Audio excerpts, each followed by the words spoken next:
কৰণ কৰিছিলে আৰু এই বিমুদ্ৰাকৰণৰ দ্বাৰা তেওঁ কি কৰিছিলে যে 500 টকীয়া আৰু 1000 টকীয়া যি পুৰণি নোট আছিলে সেই নোটখিনি তেওঁ নিষিদ্ধ কৰি দিছিলে আৰু তাৰ পাছতে তেওঁ 2000 টকীয়া নতুন নোট প্ৰচলন কৰিছিল আৰু লগতে নতুন 500 টকীয়া নোট প্ৰচলন কৰিছে আৰু তাৰ লগতে তেওঁ এটা কথা বিশেষ গুৰুত্ব দিছে যে দুৰ্নীতি প্ৰতিৰোধ কৰিবৰ কাৰণে যে আমাৰ যি কেলেংকাৰী হয় দুৰ্নীতি হয় এইবোৰ প্ৰতিৰোধ কৰিবৰ কাৰণে আমি কি কৰিব লাগিব যে নগদ পইচাৰ লেনদেন নগদ টকাৰ লেনদেন আমি কম কৰিব লাগিব আৰু ডিজিটেল লেনদেন মানে অনলাইন যি আমি ট্ৰানজেকশ্যন কৰিব পাৰোঁ বেংকত ধৰা আমি কাৰোবাক বা কোনোবা এটা পাৰ্টি কোনোবা এজন মানুহক যদি আমি কোনোবা এখন দোকানত যদি আমি দিব লাগে কি 1 লাখ টকা বা 10,000 টকা আমি দিব লাগে তেনেহ'লে আমি নগদ টকাৰে দিব নালাগে আমি কিহেৰে দিব লাগে জাষ্ট আমি অনলাইন পে'মেণ্ট কৰিব পাৰোঁ একাউণ্ট টু একাউণ্ট ট্ৰেন্সফাৰ কৰিব পাৰোঁ মোৰ একাউণ্টত যদি 10,000 টকা আছে সেই 10,000 টকা মই এজন দোকানী বা বেলেগ এজন মানুহৰ একাউণ্টলৈ আমি ট্ৰেন্সফাৰ কৰিব পাৰোঁ আৰু এইটোকে কৈছে ডিজিটেল পে'মেণ্ট বা কেছলেছ ইকনমি এতিয়া কেছলেছ ইকনমিৰ কি সুবিধা আছে যে বহুত সুবিধা আছে আমি দেখোঁ যে কেতিয়াবা বাটত কোনোবাই টকা লৈ গৈছে বেংকৰ মুখতে হওক বা বেংকৰ পৰা টকা উলিয়াই আনোতে কি কৰে যে ডকাইতে কাঢ়ি লৈ যায়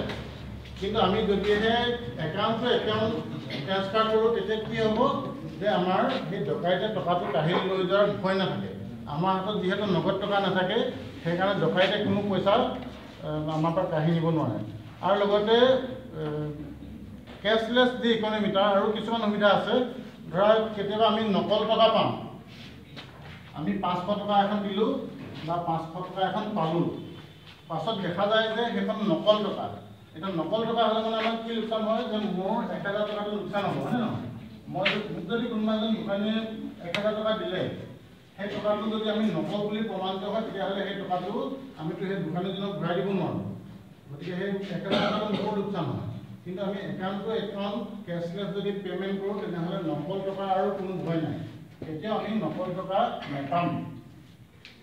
আৰু পইচা ট্ৰানজেকশ্যন কৰোঁতে কি হয় আমাৰ সময় খৰচ হয় যে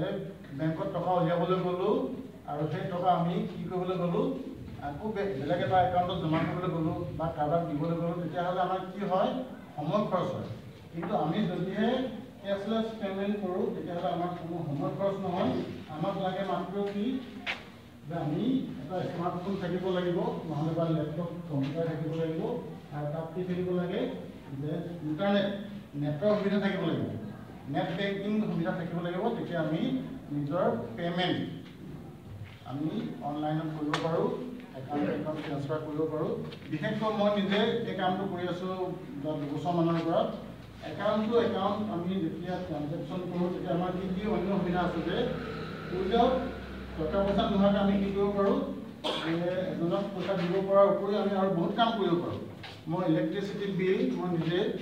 অনলাইনত পে'মেণ্ট কৰোঁ এতিয়া ইলেক্ট্ৰিচিটি অফিচলৈ গৈ কি কৰিব নালাগে যে মই লাইন পাতিব নালাগে